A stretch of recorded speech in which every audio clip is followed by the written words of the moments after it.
والعاص ابن وائل او ابو جهل نبی کریم صلی الله علیه وسلم قتلو چې قتل نو نبی صلی الله علیه وسلم پس استهزاء وکړل داسې خندا وکړل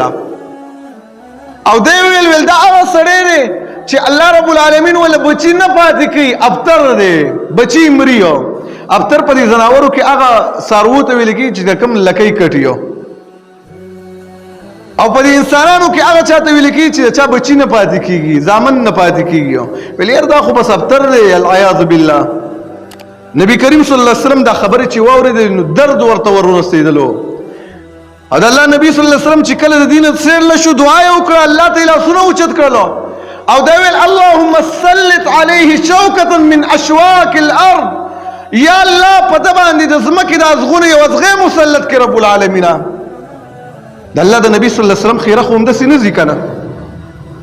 د یو عام انسان خیره هغه الله رب العالمین ضرور قبلی پاتې لا د الله د نبی صلی الله علیه وسلم خیره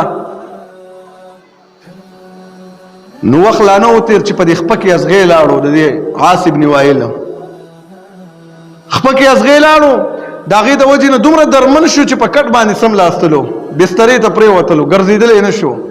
الله رب العالمین هغه یو ازغې د هغه د کینسر ذریعه جوړه کړله په هغې ټیم کې یو تکلیف ولا انتهایی سوا کېدلو پاسېدلی نه شولو د هغه زوی عمرو ابن العاص رضی الله عنه چې وروسته ایمان راوړی دی الله رب العالمین دا کورنۍ بیا مسلمانه ګرځولې ده خو پلار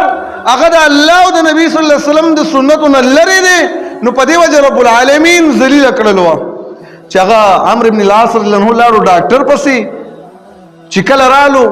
نو کور کې ولا پلار مړ پروت و الله رب العالمین د نبی صلی الله علیه وسلم اخیره په ورغوله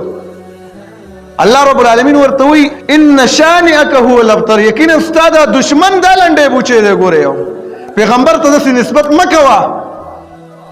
نو الله رب العالمین داسې ورسره وکړه سره دې چې خاندان باقی بچي دغه ایمان والا چې نبی صلی الله علیه وسلم د عمرو ابن العاص رضی الله عنه په باره کې وی ویل خلق اسلام راوړی دی خو عمرو ابن العاص رضی الله عنه ایمان راوړی دی خو چې کله کافر مشرک بیا د بچي ایمان هم سړي له فایده نه ورکوي